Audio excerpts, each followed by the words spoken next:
Hey everybody, welcome to another episode of Union or Bust. I got Organizing Monster, or let me try that again. Hey everybody, Organizing Monster here. Welcome to another episode of Union or Bust. Chris, who do we got here? How's everyone doing? I'm Chris Lopez, your union brother on TikTok, Instagram, all the platforms. Have some special guests today. We have Eric Cathcart.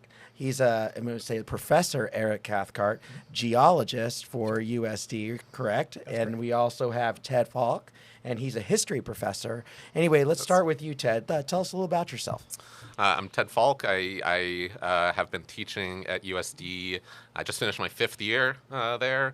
I came out to California to go to grad school at UCSD and bounced between LA and San Diego and ended up teaching Middle East, Islamic, and Jewish history at USD. As well as occasionally getting classes in Arabic culture at SDSU. Very cool. Thanks for having us. No problem. And Professor Eric Cathcart, tell us a little about yourself. So I'm a geologist. I came out to San Diego similar to Ted, I guess, for grad school. So I grew up in South Carolina and then moved out here in the early 90s. And since 94, I've been teaching at USD. So I'm 30 years. Wow. Yeah. So I teach in the Department of Environmental and Ocean Sciences. I teach oceanography classes, geology classes, really anything non-biological. Very cool, very cool. So what is going on at USD? You have an election coming up, a union election. I guess it's SCIU 721. I see it on your shirts over there. Pretty cool, Union Pride. So tell us, why did you decide to organize? We started organizing a little bit over 2 years ago. I think I was number 4 or 5. Started as just a group of adjunct or non-tenure track faculty sitting in a coffee shop in Linda Vista, complaining about our bosses, complaining about the bad working conditions. And we slowly grew this movement from 3-4 people into the hundreds, demanding better working conditions, longer contracts, a pathway to full-time employment. Because most of us are classified as temporary on either 1 semester, 1 year, or the longest is a 3-year contract. And for full-timers, they get 1 raise after being at USD for 3 years, and then never again. And we teach about half of the classes, half of the student instruction hours at the university, and they're just trying to reduce costs as much as possible, which is what got this movement going and got support from across the university, from nearly every department at this point. Well, I usually don't do research before a podcast, but I actually decided to do some research. He doesn't. One will tell you I don't do research. I'm like, God damn it, Chris, look into these guys. Or check out this video, or check out this link. And they're like, I'll do it when I get there. Anyway, just saying, I actually did a little research this time. And I was looking, there was a survey done with the faculty, and I guess 94.6 of NTT faculty, you feel like you're valued by your students. That's really, really cool. So 94.6, and then and the department a little lower, 70%. You feel like your department's value you. But then I was looking at 34.9% of the professors think they're actually valued by their employer. That's really low. So what is going on? Why do you feel that way? Well, I can tell you from my standpoint, I'm one of the rare ones, I think, at USD where I've been there for 30 years. I think there's probably only a couple of non-tenure track who have equaled that. And I do feel valued by my department. I feel supported by my department, but there's a limit to what they can do. And so when it comes to raises, when it comes to additional job security, it has to come from the upper end of the administration. And although my department will bend over backwards to make things happen for me and give me the classes that I want to teach and a schedule that I want to have, it's not supported by the upper administration. I don't feel like. So let's go back to the organizing drive real quick. So you started organizing 2 years ago, and you filed the cards in April of this year. You were talking to me earlier. Yeah. Was it hard collecting cards? Was it hard convincing people to join this union cause? Was it difficult? How was that process? I think people were very, very supportive. It's very funny because we, as professors, we have, we're good with public speaking. We have a public presence. But knocking on someone's office door and talking in secret was actually very nerve-wracking. I compared it to like being in 7th or 8th grade and asking someone on a date like, would you like to sign a card for us? Yeah. But everybody has issues, whether that's our parking got worse, or their classes got cut. So people came with a lot of issues with the administration, and that's how we got so much support from across the university. Sarah Nelson, we had her on the podcast last year, and Shout out Sarah Nelson. Shout out to Sarah Nelson. She said that the best organizers are actually the employers. When the employers are horrible, they don't treat their employees good, they exploit them, they don't pay them well. That's they're setting it up for an organizing drive. If they're taking care of them, they give them good raises, and it's really hard to organize those type of workers. So when organizing, was this your first experience organizing a union? Yeah, I'd been part of a union when I was in grad school, but this was the first time You actually put one together. Yeah, became a part of it. I've never been part of a union, and I think I'm the last one to join the organizing committee. So I'm very, very new at this, and actually was quite ignorant of unions. Wow. Up until this And you're a point. professor. Right, but I'm a geology I know. professor, so That's I'm true dealing too. with rocks and But I fossils and think stuff. like imagine if they taught this kind of organizing in high schools or something, then maybe the world would be a different place. But that's just my 2 cents on that. But organizing, knocking on doors, and getting people to sign cards. Was it fun? Was it exciting? Because when I've been in organizing campaigns, it gets really fun to a point when it starts going with that critical mass kind of deal, right? Like, oh my God, it's just exciting. It's going to happen. And then what was that feeling like? And what was it feeling like when you filed your cards with the NLRB? It was fantastic because so much of what we do, whether that is individual research or applying for grants, those are kind of individual achievements or individual goals. So working as a collective, all working together, coming from a whole lot of different backgrounds, working together for one goal to, not only improve our position at the university, but this will benefit the university and benefit our students and benefit our departments. So we're doing this for ourselves, we're doing it for each other, and we're doing it for the university as a whole. Let's go back to my research that I've been doing. Make sure it's correct, Professor, okay? Is it true that 60% of non-tenure track faculty don't qualify for healthcare? Yeah, they intentionally cap. I'm in the position where, I want to teach more classes. So this is another issue, is that, Eric's department is really supportive and he has a great chair, but chairs change. So you can imagine, a manager at any company. If you have a great manager, maybe your job is pretty secure and they care about you, and then that person might move on or get promoted, and then you have no protections.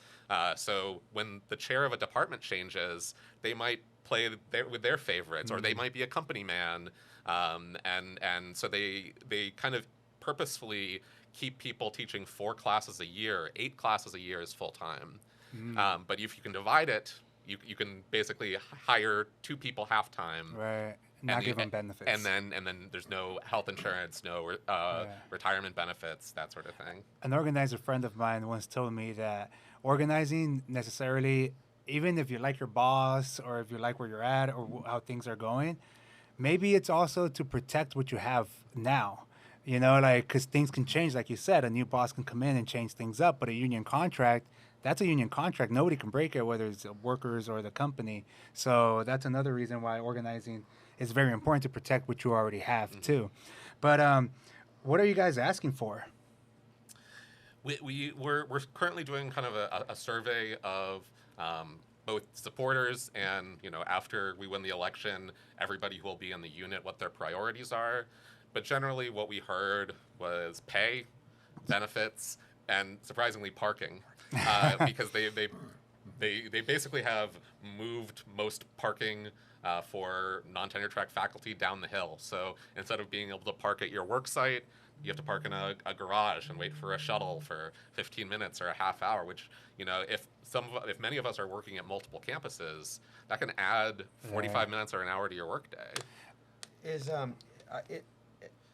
Are my numbers correct? Is it true that it's about, for a full-time professor, the average pay is $64,000 a year? I think it starts at that, and then 67. and then I think after 3 years it will go up to 67. But that's it. 60%, I think it's over 60% of the U.S. population is living paycheck to paycheck. I think 100 million Americans are living with medical debt, and 1 out of 5 people who take insulin are actually rationing their insulin. I think a lot of what's kind of going on in the country is kind of interwoven into a lot of these campaigns right now. I heard, what was it, LMU? They just won their union election also, and I'm looking at the 64,000 that you're saying 67,000. That's considered low income in San Diego County. How are people supposed to pay their rent? How are people supposed to pay for parking? It does seems a little low for someone with a PhD or a master's degree like you, Professor Cathcart. Well, I can even speak to, $67,000 is not a lot of money in San Diego. It's not enough to afford to pay rent in San Diego. You're gonna have to have a partner that you live with and roommates, and even then you're rationing every week to make sure that you can make it. I'm in a unique position because as a geologist, I'm also a professional geologist in the state of California. I work for an environmental consulting firm, Weiss Environmental. If I commit to doing more consulting, I could double my salary easily. But this is the job I want to do. I want to be a teacher. I want to be an instructor. And can you imagine how good our classes would be if we didn't have to teach at multiple universities? I didn't have to teach at multiple jobs. I'm spending 10 hours a week doing consulting and 40 to 50 to almost 60 hours a week teaching and preparing for classes and research and supporting students. And imagine what we could do if we didn't have that overload of the extra job. Going back to how we feel valued by our students, the university counts on this. They know that it's an emotional bond. You want your students to succeed. You want them to be passionate about what they're studying. We don't get paid if we write a letter of recommendation, but we want to see our students go on to bigger and better things. And so they can pay us. They pay us little because they know that this is our passion and our vocation, that we care about teaching. Yeah, they make you feel guilty in a way. It's like, well, don't you love teaching kind of deal? So you're not going to go anywhere. Right. This is what you want to do. Like my girlfriend's a teacher in a high school, and same things, kind of, same issues. It's like they try to grow their class sizes all the time and give them more work. Because it's more work when you grow class size. Now you have more students, more tests, more papers to grade. And you're paying out of pocket because you want to have the materials for exactly. your class. You want the kids to succeed, like you said. So can the university afford what you all are asking for? They can afford a lot of things. They've been building and building and building. They built a new basketball facility. They built a climbing wall. They just broke ground on a new softball facility for $14 million. They spend things on what some might call vanity projects. It's a very beautiful campus, and they keep it looking beautiful, but they aren't investing in the core mission of the university, which is education. And the inflationary pressures have kind of exacerbated it as well the last few years. So now, so the election is coming up, right? Like you all have been working towards this election. I think it's on Tuesday. That's right.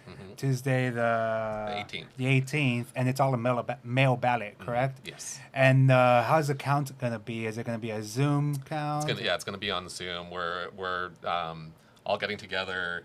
One of our members is a she's a sociology professor, as well as being a Christian minister.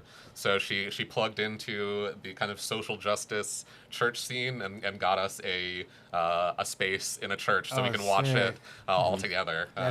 That's so cool. So I bet it's exciting coming into Tuesday, but they don't want this, right? Like I just saw that the Labor Council made a post about the union busting that the university has been doing. What kind of union busting has the university been doing to persuade the no vote? Jump on it, Ted. I think they really underestimated us because at first they were very gentle. When we went public in February, they said, "Oh, we're neither for or against unionization," and that lasted about 3 weeks. And then they stopped saying they're neither for nor against unionization and started sending us texts and emails vaguely threatening. They have demanded letters of resignation for people that they know are getting new jobs. And they've, in a legal filing, they said they might challenge 64 out of the 320-some voter pool. This is the voter pool they asked for, Right. but now they're telegraphing they might object to as many as possible in order to draw out this process. But didn't I hear that they had a Cesar Chavez presentation at USD? They had a mass and gathering of celebration of Cesar Chavez and the United Farm Workers movement. At the same time, they're sending texts telling us all the things that, all the bad things that will happen with unionization. And they went back to the classic refrain of, oh, we're a family, we have this culture of care. But increasingly, the care goes to the mid six figures administrators rather than kind of minimum wage teaching professors. Do you think that the union busting is going to work?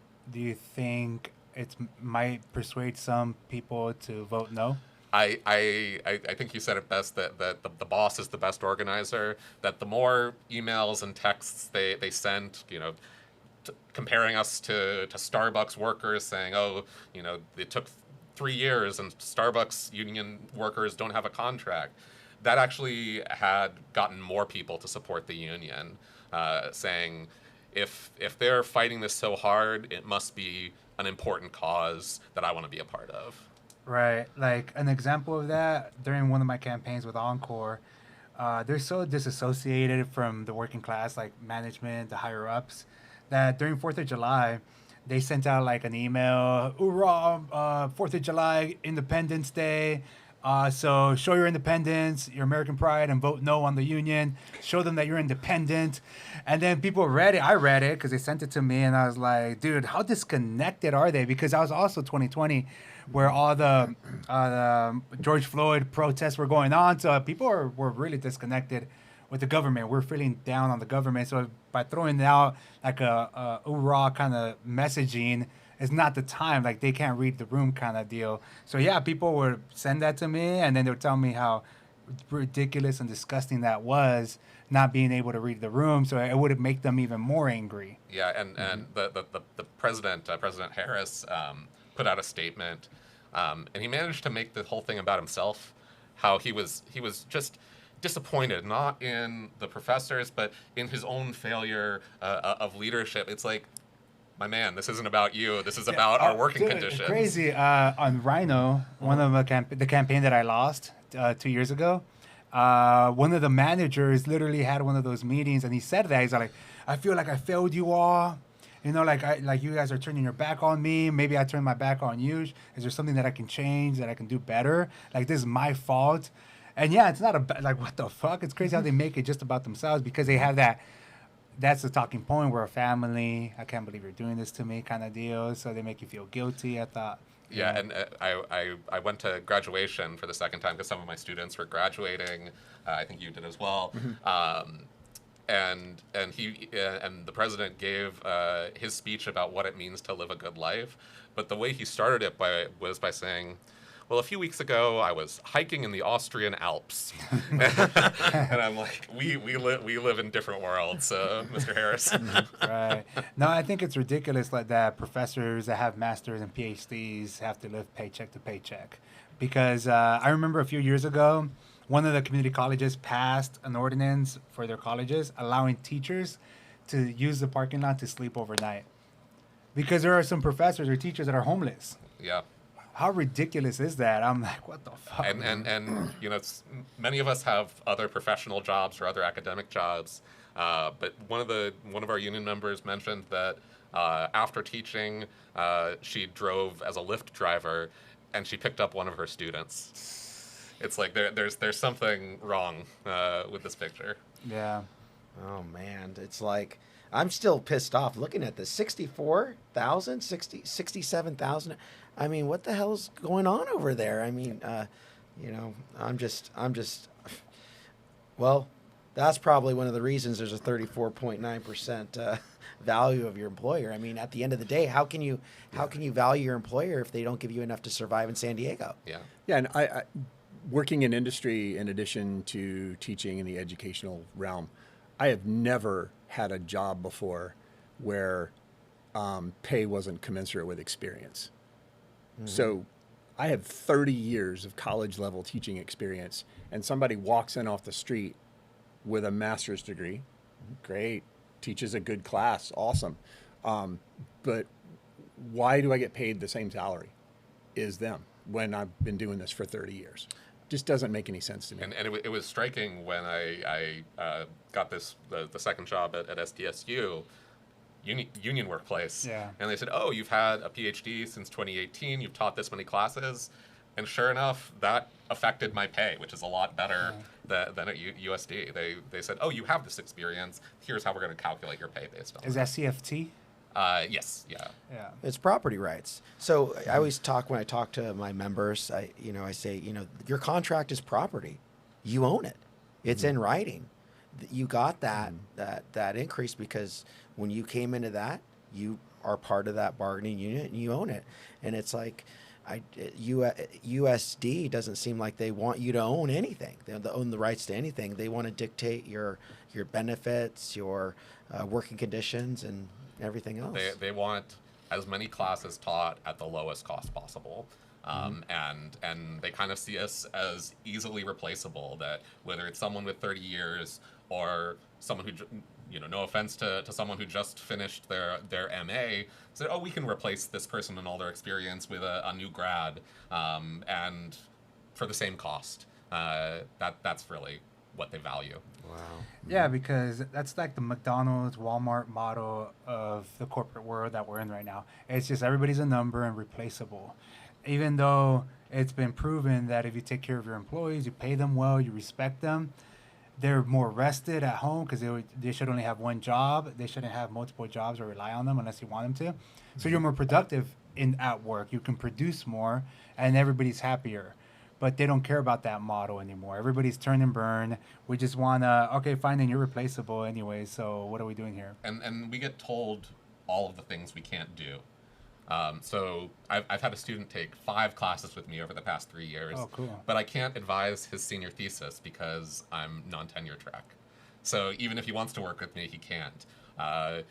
We are told, so if someone gets an assignment in another class and they say, oh, talk to a professor about what you want to write about, we're supposed to say no to that. If I teach about the Middle East, there's a lot of students interested in that. But if they get an assignment and their professor tells them to go find a professor, an expert, I'm supposed to say no to that. So to kind of keep us on the outskirts rather than being, the core part of the university. That is really, I did not know that, Ted. That's really interesting because in my department, I supervise student research all the time. You heard that first on the UnionOrBust podcast. Yeah. There's also this inconsistency from department to department. Yeah. Some departments let non-tenure track co-teach. Many departments don't. So getting those sorts of things, getting those guarantees in writing on our first contract is really important. Yeah, so how about the students? Like you said that when you had that action a month ago or something, it felt nice having students come out and even the tenured come out. Like right now, because I feel that, like Chris mentions this all the time, the labor movement is hot right now. Everybody's paying attention to what UAW, the Teamsters, the actors, IATSE, and Hollywood is doing. So it's a vibe at this point. Like, it's fun to be part of a union, to be part of a collective. So these young kids are the most pro union generation, period. We have an 80% approval rating with Gen Zs, which is your students, I would imagine. So having them in class, is there any dynamics going on there? Like, they support you, I know that, but like, can you share any stories or any times where they're It's like, overwhelming support from the students. Many of the public meetings and rallies and stuff that we've had, 80% of the population, 80% of the people who were there were students, and very, very vocal and very behind this movement. I think it's really interesting to note that a lot of the students didn't really understand the differentiation between professors. They're just, you're a professor, you're here, I thought you were equal with everyone else. They don't understand what a non-tenure track is and what a tenure track professor is. And I certainly don't bring it up in class. It's not what I'm talking about. I'm talking about dinosaurs and earthquakes and things. But outside of class, with questions or whatever that they have, and as this movement has continued to build and build, it's been very educational, not only for me, but also the students understanding the difference between a tenured track professor and non-tenure track. We have overwhelming support of the students, and I think overwhelming support of the tenure track faculty as well. Because they're getting our students after they leave our class. So, if we're preparing them well, they know the job we're doing. are they part of a union? They are not, for various legal reasons. They can't organize? They can. I think it's kind of an open question at religious universities. Oh, wow. Yeah, so some religious universities, like Point Loma Nazarene, have a very strict faith test. I get to page 9 of an application and ask what's your relationship with Jesus Christ.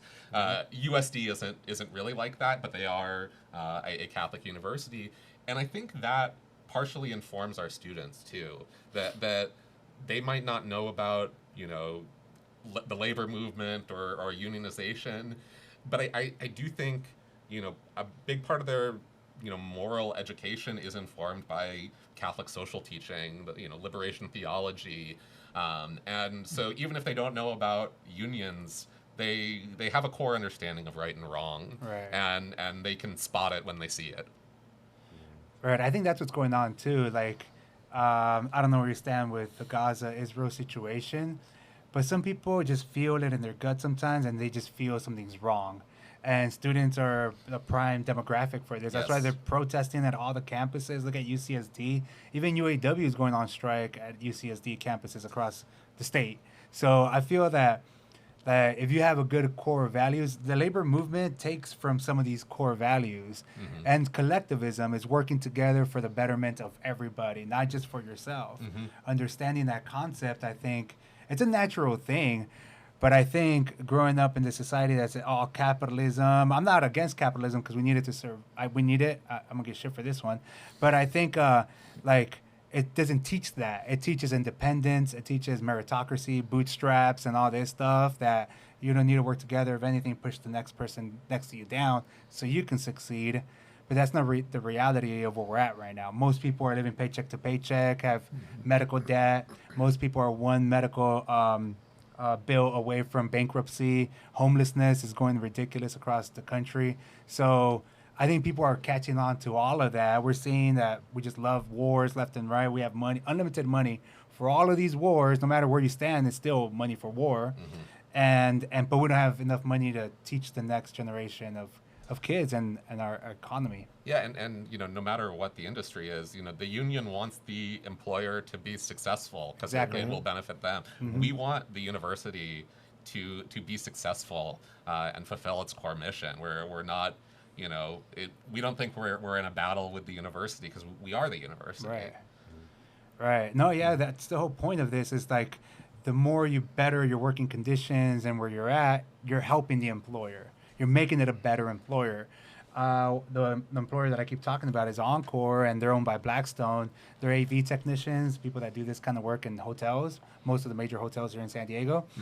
And the company's just cutthroat. Like, The first time we organized and we were negotiating the contract, they were offering like 5 cents, like that kind of company. Like they're cutthroat, but they don't understand that, and we're trying to make them see that no. The more you value your workers, the more they'll stick around. This retention rate will be better.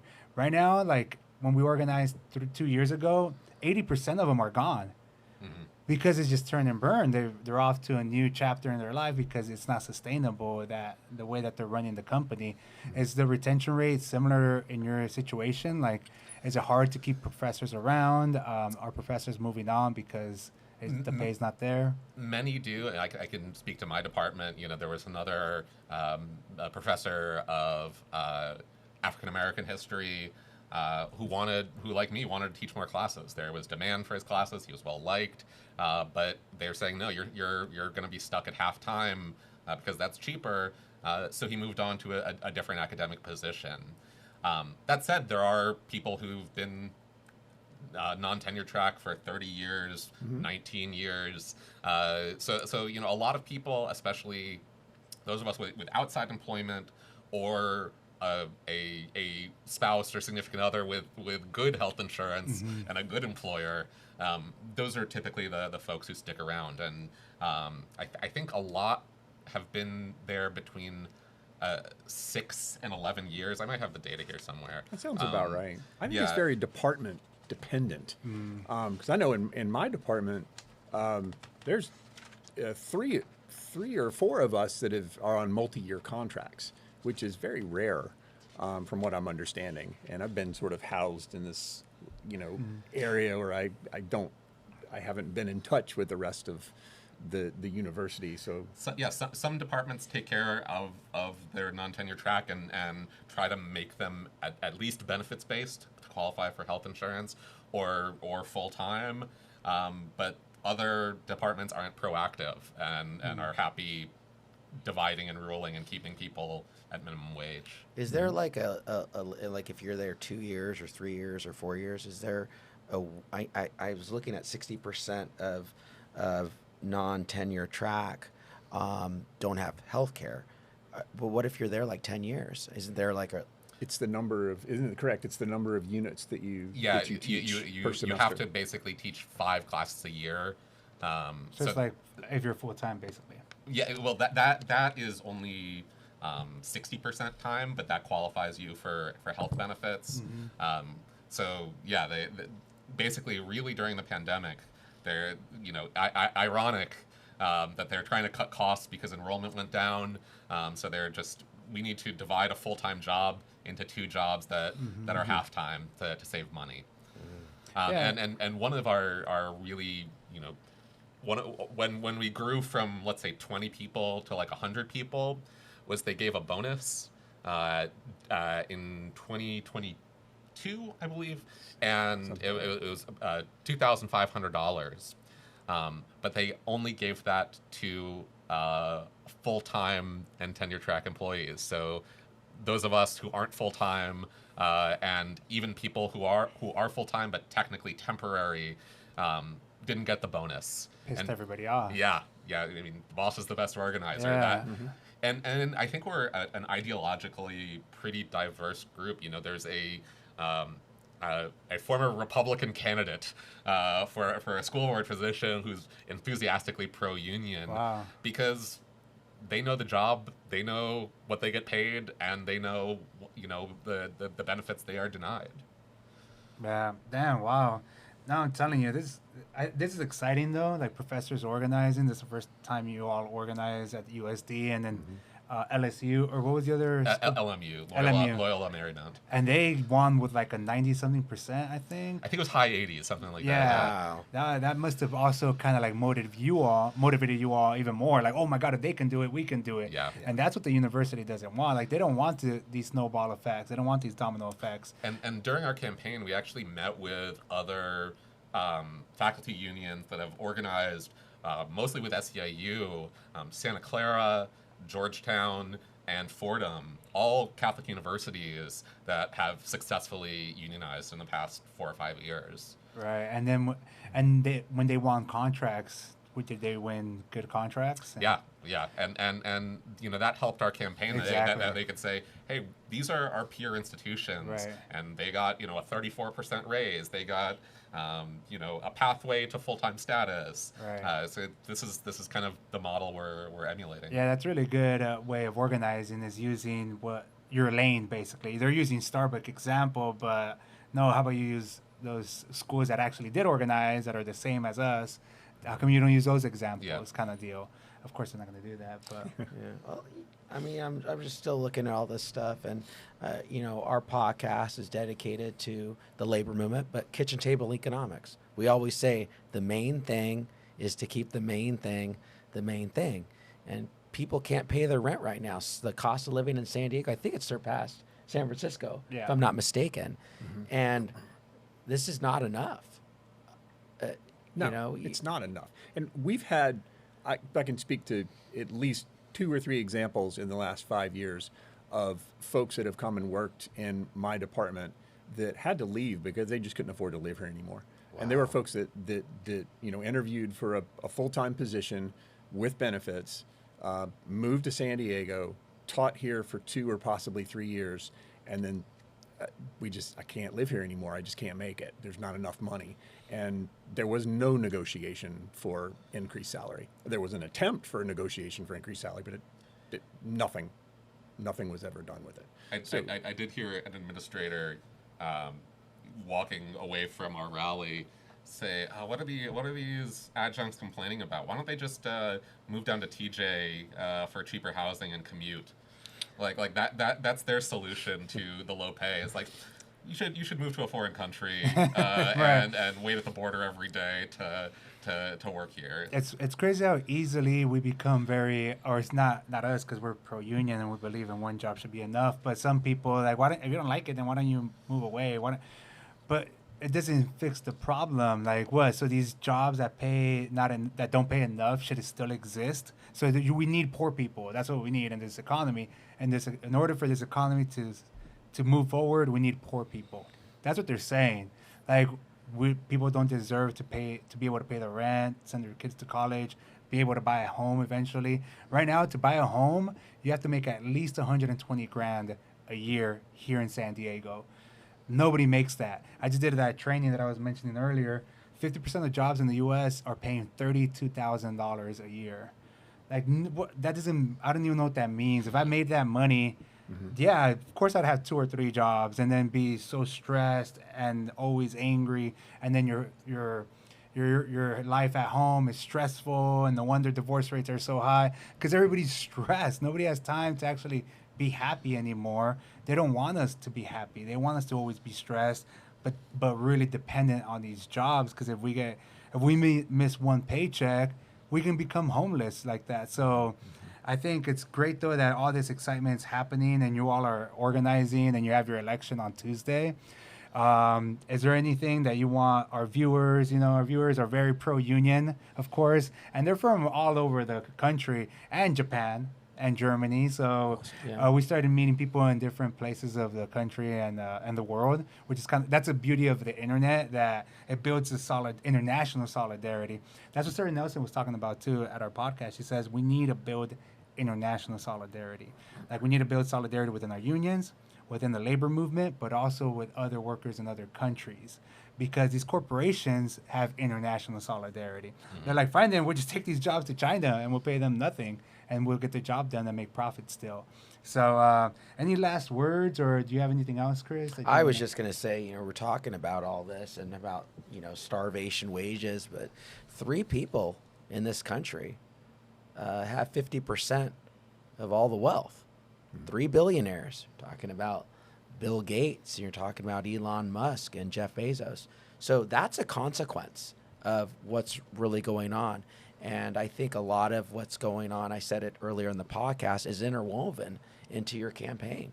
So, best of luck on Tuesday. And you have any last words? Like Juan said, I would just say that kind of concentration of wealth, that is happening in academia too. That there's administrative bloat. There's a lot of people who don't teach making a whole lot of money, and the people who are teaching are making less and less. But I'm just so proud of the community we brought together. I'm gonna guest lecture in Eric's class. What could a historian talk about? And geology. I'm gonna talk about the politics of earthquakes in Turkey.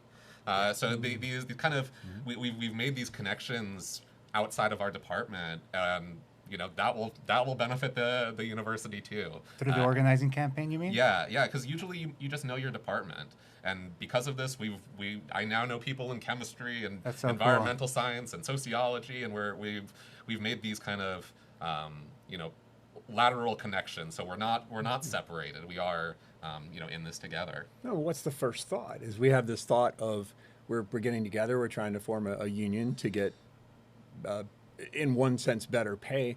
But then in the middle of all this, we're figuring out ways that we can design our classes to better benefit the students. That's so cool. Unions solve all the problems. See that, Chris? There you go. Solidarity. Solidarity is how we solve all the problems. But now I'm really proud of you guys for organizing and doing something that not that many people do, is to organize a union. Only 10% of Americans are in unions, 1 out of 10 workers. But that doesn't mean that those 10% started a union. So I always like to tell the workers, like, you're the 1%. You're the 1%. Not that many people go through this organizing campaign. But once you set it, once you have that contract, now you're setting it up for the future generations of future professors that go into your school and teach. Now they're set up because of the work that you guys are putting in right now. So thank you all for joining us. Any last words? I always say it again because Chris likes to say I was I can thinking. tell you wanna say something. Well, you kind of brought it up, like you're saying, but sometimes you just need a mustard seed, and one mustard seed can just, So I think that's what's kind of going on right now. So Thank you very much for having us. Thank you for the support. Thank you, everyone. thank you.